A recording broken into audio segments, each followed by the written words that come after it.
Sir, कल cabinet की meeting के बाद दो बड़े फैसले लिए गए, जिसमें 28 केंद्रीय विद्यालय और जो है एक बेटर कनेक्टिविटी के लिए एक कॉरिडोर भी ओपन किया गया। कैसे देखते हैं सर? देश के 82,000 विद्यार्थियों को सस्ती व गुणवत्ता वाली शिक्षा मिले, उसके लिए आदरणीय प्रधानमंत्री जी के नेतृत्व में कल मंत्रिमंडल ने जो फैसला किया है 85 नए केंद्रीय विद्यालय और 28 नए नवोदय विद्यालय खोलने का, मैं समझता हूं ये स्वागत योग्य कदम है।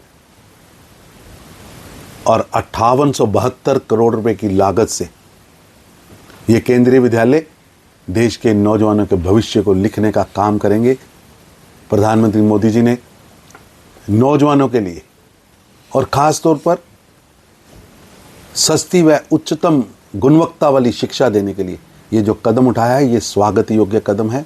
भारत के भावी भविष्य को गढ़ने का निर्णय है। और प्रधानमंत्री नरेंद्र मोदी जी के नेतृत्व में दिल्ली को भीड़ से छुटकारा दिलाने के लिए मेट्रो रिठाला कुंडली कॉरिडोर को जो मंजूरी दी है, ये भी स्वागत योग्य कदम है, जिससे भारत की राजधानी में आने वाले देश विदेश के यात्रियों को भी सुविधा मिलेगी और दिल्ली को भी ट्रैफिक से निजात मिलेगी। प्रधानमंत्री जी के नेतृत्व में जो कैबिनेट ने जो दोनों निर्णय लिए हैं, ये स्वागत योग्य हैं। निश्चित रूप से भारत को भविष्य का विकसित भारत बनाने के लिए ये बहुत बड़े कदम। वो लेके जिस तरह से कांग्रेस के स्टेटमेंट्स आए कि बीजेपी सरकार जो है उनको रोक रही है, उन पे आंसू गैस जो है चलवा रही है, कैसे देखते हैं आप इसे? कांग्रेस अन्नदाता पर राजनीति कर रही है, राजनीतिक रोटियां सेकने का काम कर रही है। प्रधानमंत्री नरेंद्र मोदी जी के नेतृत्व में किसानों के प्रति प्रतिबद्धता के साथ काम हुआ है। अन्नदाता का कल्याण, अन्नदाता का सम्मान मोदी सरकार का मुख्य एजेंडा रहा है। और पिछले 10 वर्षों में जिस प्रकार कृषि क्षेत्र में अभूतपूर्व कार्य हुए,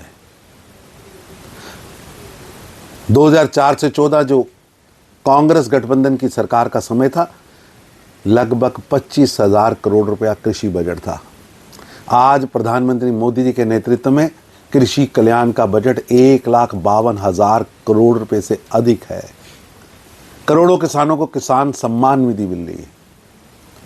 अन्नदाता कल्याण मोदी सरकार की वचनबद्धता ही है और कटिबद्धता भी है, जिस पर लगातार प्रधानमंत्री मोदी जी के नेतृत्व में सरकार पहरेदार की भूमिका वचनबद्धता से निभा रही है। ने एक बार फिर एक प्रॉमिस किया, चुनाव से पहले ही बोला कि मैं महिलाओं को 1,000 रुपये महीना दूंगा। उसने कुछ एलिजिबिलिटी भी रखी है, कैसे देखते हैं आप इसे? पल्ले नहीं दाने मैया चली बुनाने। जब आप पार्टी की सरकार के पास वित्तीय प्रबंधन ही नहीं है, तो झूठे मनगढ़ंत वादे करने का फायदा क्या?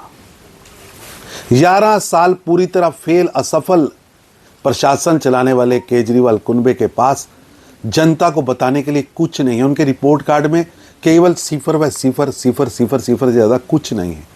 इसलिए हार के भय से कभी भ्रम कभी बोकस घोषणाएं वो कर रहे हैं, पर दिल्ली की जनता मन बना चुकी है।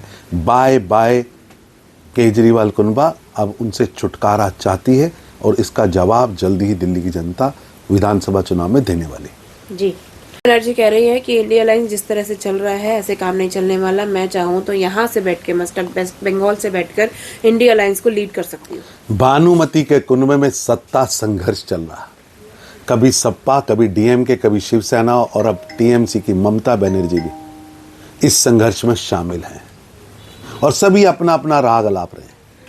अगर एक विवेकहीन नेता राहुल गांधी के भार से पूरी तरह कांग्रेस और गठबंधन दब चुका, अब केवल व केवल कांग्रेस पार्टी, राहुल गांधी एक लाइबिलिटी से ज्यादा कुछ नहीं।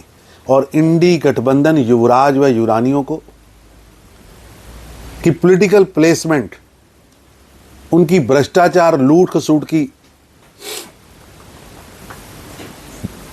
कुनबे को बचाने का एक गठबंधन है जो आज सत्ता संघर्ष में पूरी तरह डूब चुका है। जी।